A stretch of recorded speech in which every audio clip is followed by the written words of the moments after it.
Welcome, everybody, to the latest in our series of industry podcasts. And today we're going to hear a little bit about the fascinating world of cruise ship hospitality. And I'm delighted to welcome Danilo Matrone, who's hotel manager at Columbia Signature.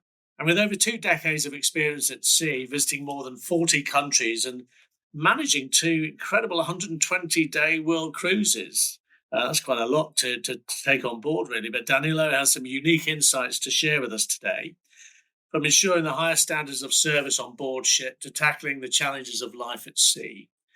Danilo has seen it all. So as part of Columbia Signature, which is a premier hospitality management brand specializing in high-end cruise and hotel operations, Danilo plays a key role in delivering world-class service. Columbia Signature is known throughout the cruise industry for its commitment to excellence in hotel management, food and beverage services, crew training and personalized guest experiences, all tailored to meet the highest industry standards. So I really wanted just to chat to Danilo today about how he ensures smooth operations across the range of services offered by Columbia Signature and what it takes, I guess, to create truly unforgettable experiences at sea. So Danilo, what an intro. Welcome to our podcast today. And it's lovely to have you on board. So our podcast. So welcome. Welcome. Oh, thank you. Thank you, Sean. I'm glad to be here with you and be part of this podcast. And I really forward to have a nice chat with you in the next. Brilliant. Well, now looking at your LinkedIn profile, more than 19 years experience in estate management, but talk to me a little bit about, quite fascinated to know what sort of, how easy or how challenging was it to sort of work your way up from assistant waiter to hotel management? Because that's a big development in your career. Absolutely. I'm coming from a town on the south of Italy, Sorrento, close to Naples, where seamen's tradition is quite deep in our souls, let's say. So going on board and start this career, it was just something that was felt at the time normal for me. And yes, 2003, I started for the first time on board a small ship called Lyrica. And at the time, the only vacancy that available for me was the assistant waiter. I joined the ship without any second thoughts. And this start everything. It was challenging at the beginning. The most difficult part was to adapt myself to this new environment. The cruise ships now more than before are huge floating cities, and on board you find so many different cultures, so many different people.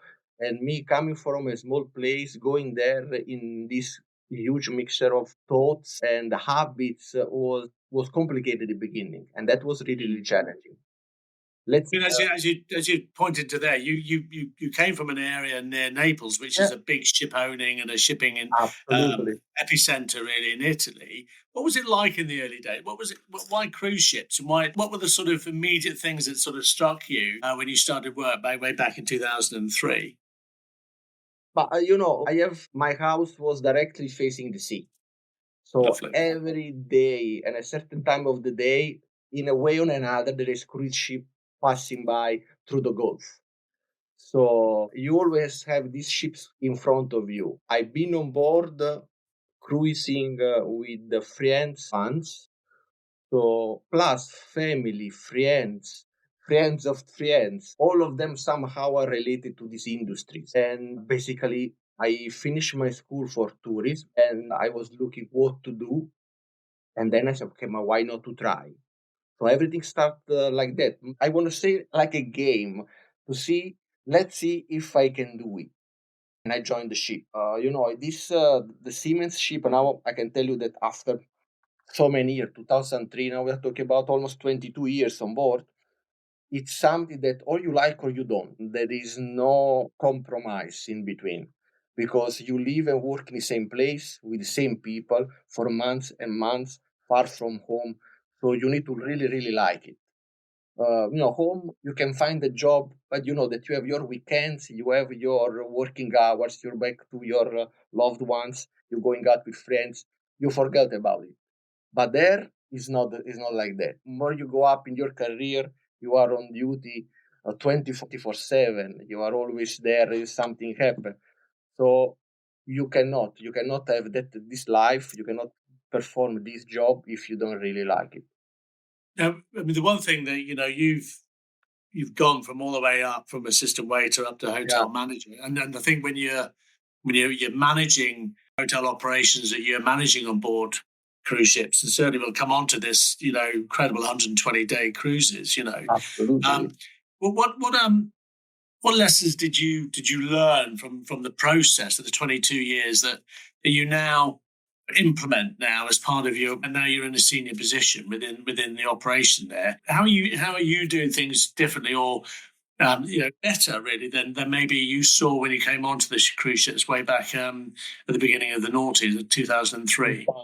You know, everything changed because assistant waiter, of course, you are executing a duty. After that, you need to manage who is execute that duty. To give you an example, you start to work more as on people than with people. You need to be able to merge all their skills and abilities because everyone is different. You need to be able to lead themselves, to be an example for them. Different cultures, different nationalities, different religions. Each one of them need to be treated in a different way. Somehow you need to step up but step back. You need to be able to give the people duties, follow them, Yeah, help them, train them.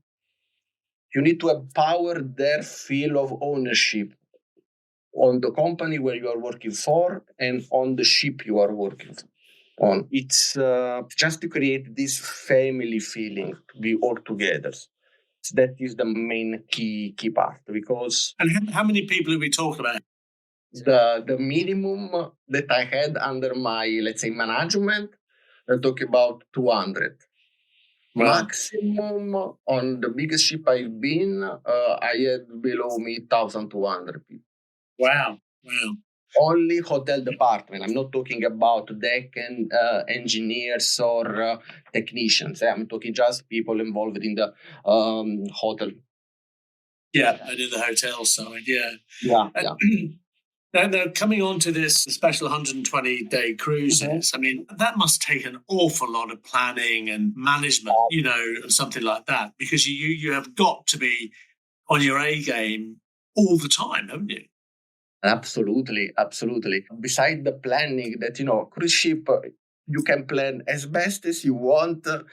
Then comes a bad weather that unexpected, and then the plan completely changed. So yeah, was a huge plan, especially in matter of authority relationships, because so many countries, then passports, visa, landing cards, and more documentation, and of course all the logistics, the supplies, the provisioning, arranging the tours. It was big planning in advance. Under 20 days, and I'm telling you, the 80% of people I had on board, they've been on board for the entire voyage. Few Really, of them, 80%. Wow, 80%. absolutely, absolutely. It's for them once in a lifetime experience. They are coming and basically it's not their cabin anymore, but become their own flat. They Yeah, are changing their linen, they are changing their curtains, they are putting photos on the wall. They are begging you for additional storage because they have so many luggage and clothing that they cannot fit in wardrobes on the cupboard in the cabin. And then, 1 week, 2 week, 1 month cruise, you are still calling them passengers. After them become part of the family. of They are course. basically doing a contract on board if you want Yeah. to think on that way. So you start to know them you start to know about their family, about the grandchildren, about the children, what they did, what they were planning to do. You basically start to know all of them by name. It's So I suppose it's part of that special relationship that you're building up with the customers and the absolutely. clients. This is one of the way that you are using when you want to increase the feedback, when you want, creating this kind of particular and close relationship with your guest helps in this job, I believe, more than 80%, because you are able to understand what they are looking for. You know Yeah. how to exceed their expectation. You know how to anticipate their needs, which is basically one of the keys of the success of our job. Now, coming on to the actual day-to-day work when you're dealing with something like that, whether it's on a 120-day cruise or a month-long cruise or a 2-week cruise or whatever, you've got a lot of areas there that you need to supervise. The various departments, accommodation, food and beverage, and then financial operations, procurement, all that side of it. But what strategies do you employ, Danilo, to actually ensure that you have that sort of smooth supervision? Because it's got to work seamlessly and automatically, hasn't it? It is. It's all about, again, to have a good teamwork. First, to empower the leaders of the department, so the restaurant manager, the bar manager, executive chef, to have an important role in the day-by-day operations, so to set clear expectation. And of course, it's to have this kind of interdepartmental collaborations that helps to merge the needs of everybody. I'll make you an example. Restaurant and bar, galleys, the rest, the cooks. Of course, one cannot perform the job without the others. So this is important for them to know. For instance, even the housekeeping, that somehow can be considered a completely separate department, but in the end makes the job done properly. Understand? It's 360 degrees responsibilities. Right. Yeah. No, tell me. I was going to say, Danilo, is that, when people go on cruises, they always look forward and refer to the quality of the food, the restaurants, they're so looking forward. They can have anything to eat at any time of the day, and that's a big expectation. That's a potentially big challenge, isn't it? That you've got to deliver that level of service and that level of quality. It is, because we need to start. We need to start the conversation saying that we cannot please the 100% of the people. Our aim and our goal is to please the majority of them. Can you hear me? No, absolutely. Yeah. And also, I suppose, is when it comes to that as well, it's looking at how you ensure that the vessel is being run efficiently as far as the finance is concerned. You're looking after all of those aspects that are all in the background. It's all about that. Behind a good service, there is a good planning. There is a good way to managing the budget, to plan it properly. It's this cooperation that must be between the ship and the company itself. We need to have a proper training development when we are going to talk about cost control measures. It's a kind of Swiss watch. Every single component need to work closely together to reach the results we want.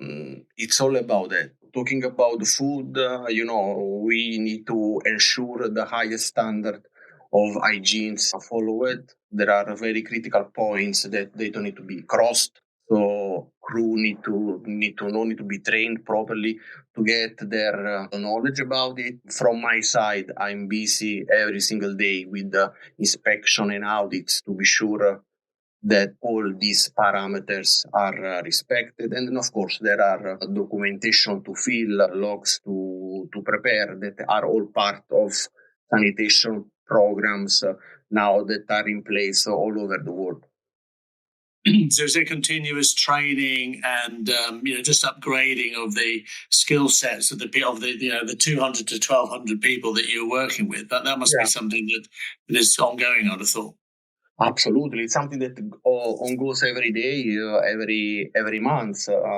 Training on hospitality, training on job, showing them exactly what to do or how to deal in particular cases. As I said before, I'm trying to delegate and empower my managers to take the lead on their team. So also they are sharing with their own personnel the knowledge that they acquired during their career, and it's all with the same goal, all to make then the passengers happy. Passengers happy, the passengers will definitely come back. And is that sort of linked in, with maintaining high standards for the passenger service? Because this is something that the cruise companies and the owners and the managers of the cruise operations are going to be judged by, isn't it? Absolutely, this is that is there is must be a very close attention to the details, especially when we have a small ship like the one that I will join in a couple of weeks, because passengers are mainly repeaters. So they know sometimes the ship better than the crew. And most details are the ones that are making the difference. So, on bigger ship, it's completely different story because they are huge cities. You don't see the same people twice very often. Somehow, bigger are the ship, more you lose the sense of cruising like it was when I started 20 years ago. So when you're about to go on a vessel, I mean, you must get very excited. You must start sort of having a personal, process that you start going through yourself, because you're going to be going on a particular sort of voyage or whatever, and you'll have certain things to do. What goes through your mind in the week or so beforehand, before you go on board the ship? What preparations do you make, not only for the work ahead, but also for yourself, because it's an exciting time? First, I check my documents, my bag, and my personal stuff that I want to bring with me several times, because always I'm worried to forget something. Yeah. Then the second things that I do, I check the itinerary of the ship, and I'm trying to plan where my family can join me. Yeah. Because every single time, now doesn't matter how many time I left home for a contract, the worst part is to go away from family. So I try to not count the days from now until the day I embark, because I know how I will feel when they will drop me at the airport. And no other particular special preparation. After so many years, so many different ships, one departure is the same as the other. It's just all the people around you that are making it difficult. So I want to touch a little bit on the sort of the work involved a little bit there. And, we've touched on a little bit about budgets, and I think budgets are quite important here. But what methods do you use, Danilo, to implement and monitor operating budgets, effectively? Because every business, you're treating the cruise and the ship like it's a business, so it all has to be managed correctly. But what strategies and what methods do you use? Let's say that first of all, it's a proper planning. A proper planning based on the budget and information received from the office, from corporate financial team or a corporate office. So I always asking them to give me a exact budget goals, time frame to reach it. And together with my head of department and my team on board, then we start to monitoring data and numbers. Talking about budget, for example, I can make you also an example to make things much more easy to understand. If I have a monthly budget to respect, I split it in between departments. Then if one department, for one reason or another, need to exceed his own part, then I expect that the others are somehow managing their part with less, keeping need more chemicals. I will say you something for the laundry to operate, and need to go over the budget that we established for them. Then it's me with the other head of the department that goes closer to monitor where and how we can save something, and to support the colleague from the other point of view. Right. All this, it's part of a kind of cost control measures that I try to have it in place, which is involve also the crew knowledge. I mean, alone, I cannot do anything. My head of department, alone, they cannot. So all the crew, all of us, we are involved in this mission, in this. Then, of course, comes the revenue part of it, that helps somehow to balance the cost with some of the profit.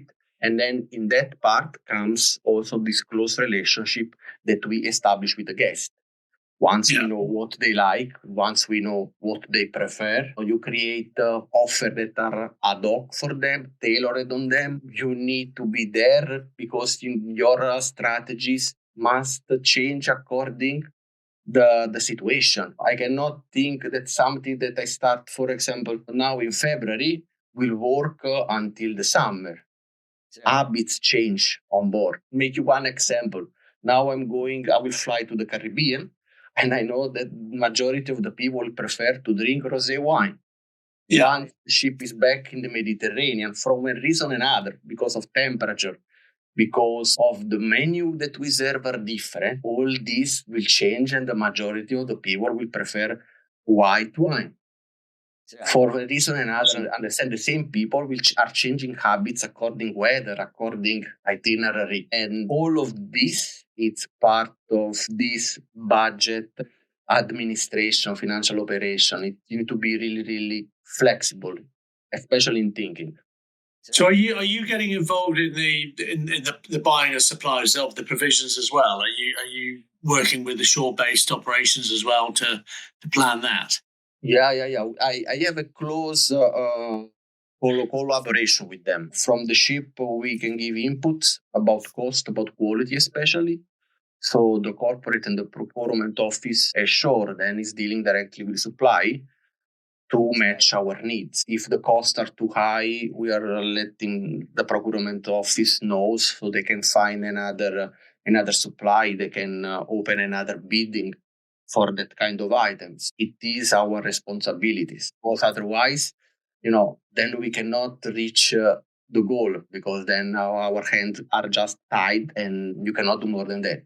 Now, an important part, obviously, bringing in the food aside, is the food safety and hygiene. I mean, that's exceptionally important. Not only, budget control when it comes to food, but also making sure that all the hygiene is adhered to. How do you ensure compliance with this? Because that's just something you have to adhere to. How do you ensure compliance? Myself, I'm focusing on regular inspection and audits to all the food preparation areas, storage areas, the galleys, pantries, cabins. So everything which is related to the hygiene point of view. So according where the ship sail, there is a different kind of sanitation program in place. So the rules are slightly changing between them. So it's my part to be sure that my crew understand those changes and apply them. Then, of course, beside my control, there is the training part of it, which also is done daily and weekly to tell to the people to keep monitoring the job done by the people that are not going against the safety parameter or are not going against any kind of critical control points. There is a check to do on logs, on documents. Then, of course, another important part is pest management, which is also done active and passive from all of us. So everything is reported, everything is taken care if it happens. It's a 24-hour responsibilities. I was going to say it's not something that you just do at some point of the day. It's continuous, isn't it? No, this is continuous. No, we are calling this a passive control because it's something that you do any moment of the day. You are not scheduling it, you are just doing it. So if you see something wrong, you correct it. Now, one thing that this sort of ties in is aligning sort of mindset and crew attitudes and with corporate objectives, because obviously everything that you do at Danilo is in line with the objectives of the ship management operation and the ship owning operation at the corporate level. Can you give me some examples maybe of how you align those attitudes in? Is it about making sure that people are buying into the values of the corporate element? Basically, setting clear expectation. I'm performing meetings with the people on board, with the crew regularly to praise them if they did a good job, to remind them about this guest disappointment, if any, so to let them be part of all of it, increase to empower their trust in the ownership, in the ship itself. Training developments of them. This is the basic of it. because not everybody are skillful in the same way. So also this development of their career is done tailored on them. So some of them can have much more experience, some other can get faster experience than the others. And of course, it's all then related to rewarding them if they perform a good job.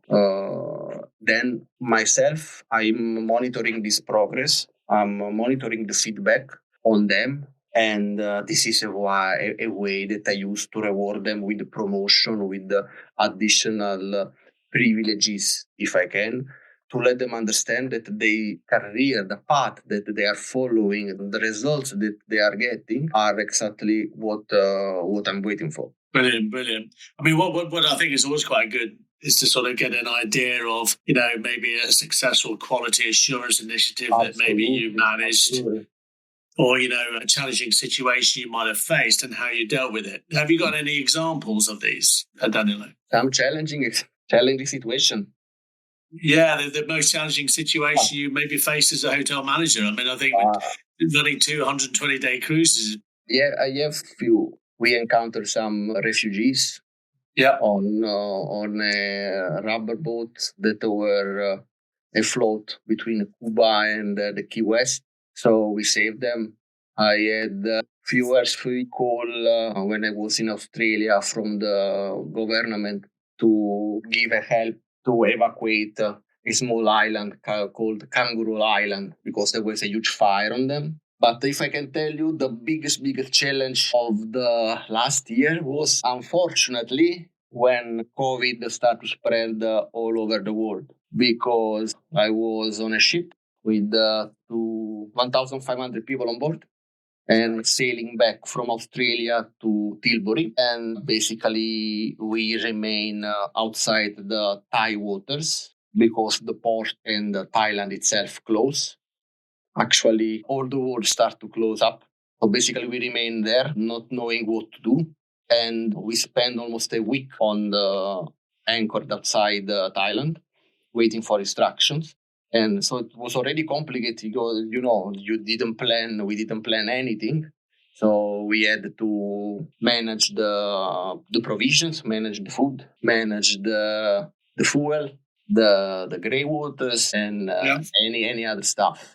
How long were you there for? What was the period of time? I've been then stepping 7 days. We remain outside the Thai waters. Yeah. This was 2020, early 2020. So just at the start of the COVID. Wow. Yeah, exactly.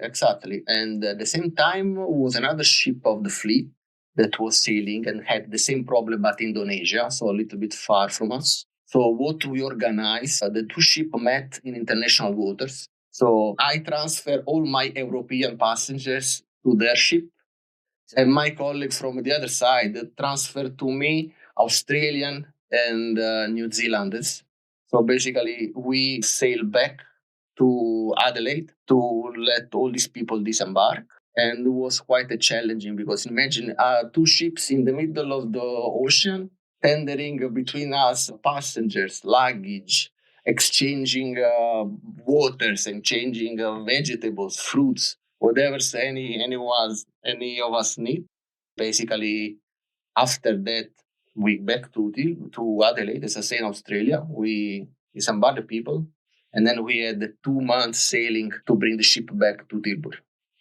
Then arrived to Tilbury, and then anyway, before the ship was allowed to disembark people, we spent, I think, another month and a half docked over there. All the embassies start to be involved. It was quite challenging, because then you cannot supply, you cannot have anything on board. Everything was locked for the fear of the spread of the virus.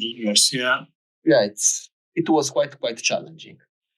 And just looking, I suppose, at the question here about sharing any successful quality assurance initiative. I mean, I also think dealing with that side of it, the challenges there was throwing up a lot of those opportunities there for demonstrating your adherence to quality assurance. But quality assurance is really important. Do you have any examples there of how you managed to maintain good quality assurance and some of the initiatives that you did?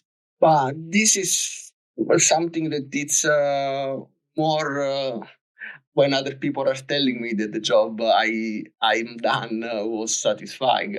I've been able really to bring back ships to good cost control, able to increase of 60-70% the revenues. Plus, generally, when you're doing an external audit or external public health inspection and you pass it without remarks, it's always something that remain when you have in renewal for the certificates, when you have port state control coming unannounced to inspect your ship and you pass their visit without remarks. These are all milestones that you achieve during your career. Sometimes comes naturally done because it's not the first time that happens. You already know what to expect. But in the end, if you're looking back, that results were important for everybody, from the people that were on board at the moment, from the company to the owners, charterers, or whoever was involved. Exactly. I suppose the obvious final question is, did you go on cruises yourself, and do you find it difficult when you go on a cruise on a holiday to sort of start saying, oh, I'll do it differently, or I'll do this differently? Believe it or not, I never been on board the cruising on holiday. Something that I really would like to plan, but I know that I can be really, really, may I say, nasty customer. I should think it'd be quite difficult because you'd probably go around checking and just making sure that it happened already to me when I'm going on holiday and I'm going in hotels. Yeah. But my wife keeps saying, shut your mouth, close your eyes, don't look around. Because comes automatically, look something, but why is like this? Why is like that? Why they are serving me like this? Then we enter in a restaurant and I prefer a corner opposite to the entrance because I want to see what's happening around me. And always she push me to sit with the back to the entrance to keep saying, no, you are just looking at me, don't look around. I can totally understand that. You're going to relax. You're going to have balance. No. This is so for this going on even on cruise. I really don't know. If some friends will invite me, okay, maybe to not disappoint them, I could, but I don't see it.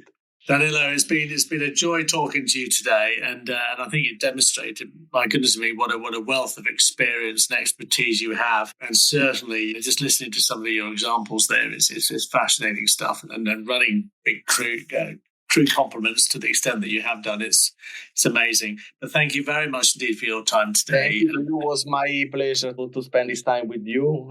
Thank you very much to take in consideration myself. An absolute pleasure. Thank you, Danilo. Thank you. Thank you. Every great wave begins with a single small ripple, which expands with the passage of time. The Columbia wave began in 1978 and has grown into a tidal wave of innovation, transformation, and dynamic change. In a world where boundaries fade and possibilities unfold, Columbia Group brings seamless integration to the maritime, logistics, energy, and leisure service sectors, connecting diverse industries under one integrated, digitalized quality services platform. We harness the momentum of that tidal wave, empowering us as a dynamic center of innovation and creative opportunity. We are a catalyst for progress, providing a comprehensive turnkey platform that empowers businesses across the world. From maritime solutions that connect global trade routes to innovative leisure experiences that captivate the imagination. From sustainable energy initiatives that power the future to efficient logistics operations that streamline supply chains. We thrive on a project-led, can-do approach. Yet it is the unwavering commitment and professionalism of our people that truly sets us apart. Our people, empowered by the latest technology, remain the front, middle, and end of everything that we do. It is their passion, knowledge, and dedication that gets things done, and done well. Sustainability is at the core of our operations. We embrace the responsibility to shape a sustainable future and drive positive change for generations to come. With an ever-expanding global network spanning the full spectrum of maritime services, ship management, and logistics, we collaborate, partner, and drive progress on a global scale. Columbia Group, where everything is possible.